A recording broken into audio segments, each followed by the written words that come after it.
Thank you very much, Ms. Brown. At this time, please welcome our salutatorian, Gemma Schneider.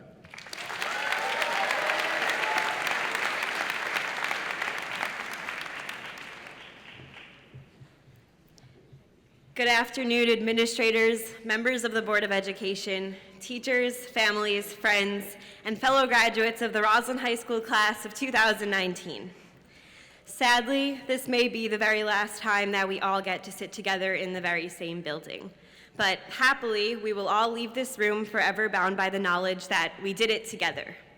Growing up, that is. Born into the brightness of a new millennium, we've shared so much together. The laughs, the late nights, the early mornings, the times that the late nights suddenly turned into early mornings, the good times, the bad. And as I want to focus on today, I also remember the awkward times. There were a lot of those. And by awkward, I'm referring to a lot of things. I'm referring to all of the times that we accidentally called our third grade teacher's mom, or was that just me? Oh. Anyway, I'm referring to the uncomfortable giggles that escaped from every girl's mouth at the 5th grade puberty assembly. I don't know why we found the word discharge so hilarious, but we did. I'm referring to the moments that we waved back to people in the hallway when they were actually waving at the person behind us.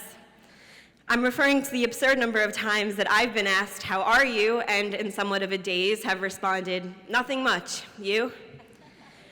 Anyway, awkwardness kind of follows all of us, but I will say that I'm probably more familiar with it than most.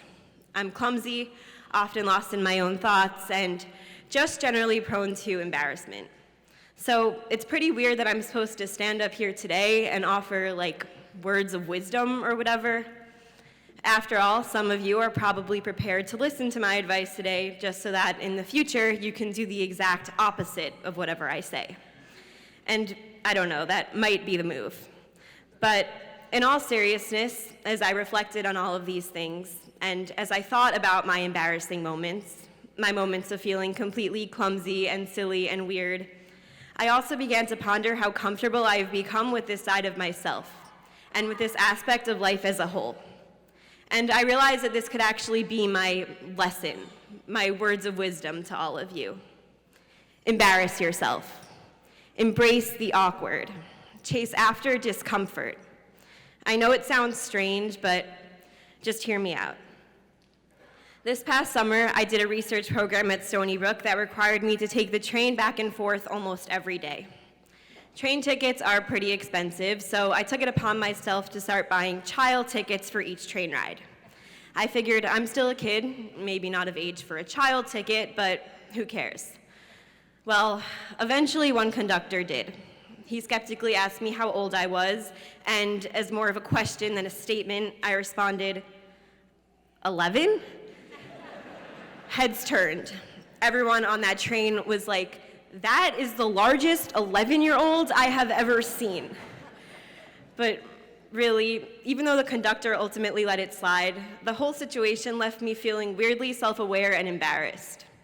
That is, until the lady sitting across from me offered me a smile. She went on to say that she'd always loved the kids' meals at restaurants, and that for that reason, she was 12 until the 12th grade. We spoke until I had to get off at my stop. Best train ride of the summer. Another moment that sticks out for me is one that took place on the East Hill School playground when I was in the 2nd grade. I was sitting on top of one of the monkey bars when this redheaded girl swung up out of nowhere and joined me. She tapped me on the shoulder, said hey, and then said, "I like your underwear," to which I responded, "Oh, thanks." Wait, what? I jumped off the monkey bars, mortified naturally, and fixed the situation. It was quite the introduction. Laughing, she joined me on the ground, extended a hand towards me, and told me that her name was Emily. My face was burning and my stomach was churning with embarrassment, but somehow, as I started to introduce myself, I found myself able to laugh. Today, Emily and I are best friends, and we're still constantly laughing at the ridiculous situations I find myself in. 10 years of friendship, plus the many more that I know are to come, began because of one embarrassing, awkward moment. A more recent experience serves as yet another example of our ability to learn from embarrassment.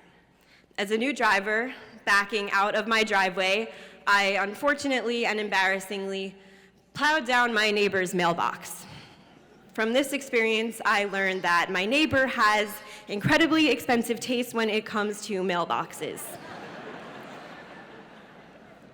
Before I leave you today, I want to talk about one last thing. I've done a lot of exciting things throughout high school, but my biggest accomplishment by far, my proudest achievement, is earning a 4.8 out of 5 Uber rating. Okay, not really, but I will say that it's a pretty good rating, and I attribute it to the fact that I love bonding with my Uber drivers. There's something so compelling to me about the idea of just getting into a car with a complete stranger. Relax, Mom, they're background checked. Anyway, it seems like a recipe for total awkwardness and discomfort. But most of the time for me, it doesn't take long before this awkwardness turns into connection, before this discomfort turns into comfort. A few months ago, I walked into an Uber on the last night of College Admitted Students Weekend with tears in my eyes. I was feeling overwhelmed by the new environment, new people, and new world that surrounded me. I wondered how long it would take once I actually got to college to find comfort, to find the people and the places and the warmth that would make me feel like I was home. My driver asked me if everything was okay, and I don't know why, but something in me told me to tell the truth, to say no. I told him what was wrong, and he listened with intent before telling me, "Don't worry, we all start as strangers. Plus, you should see how much fun these kids have here. Sometimes even in the back of my car." Together, we began to laugh. Strangely enough, the sound of our laughter acted as the most perfect remedy to my earlier feelings of sadness. I got into that car feeling incredibly embarrassed. After all, I was tearing up in front of a stranger. But I don't think that I would have been able to replicate the joy and relief that followed without that initial discomfort. In college, I'm going to try to embrace uncomfortable situations that I know offer potential for growth. I hope that all of you choose to do the same. If you accidentally spill something in the college library, or if you trip on your own shoelaces while on your way to class, I hope that you'll be able to laugh, take a breath, and look around. I hope you'll know that, more likely than not, that crowd staring at you is now filled with new friends. I also hope that you choose to chase risks instead of dodging discomfort, and that you carry yourselves with bravery and confidence as you do so.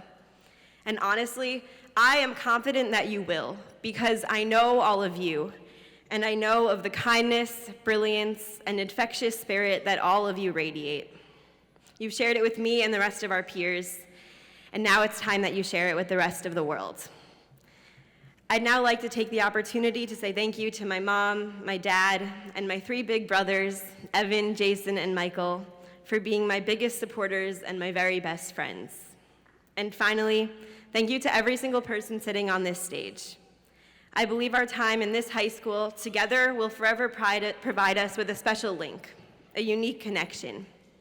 Thank you for being a part of this phase of my life, for making me feel accepted in this community, and for inspiring me day in and day out. Congratulations to the Roslyn graduating class of 2019.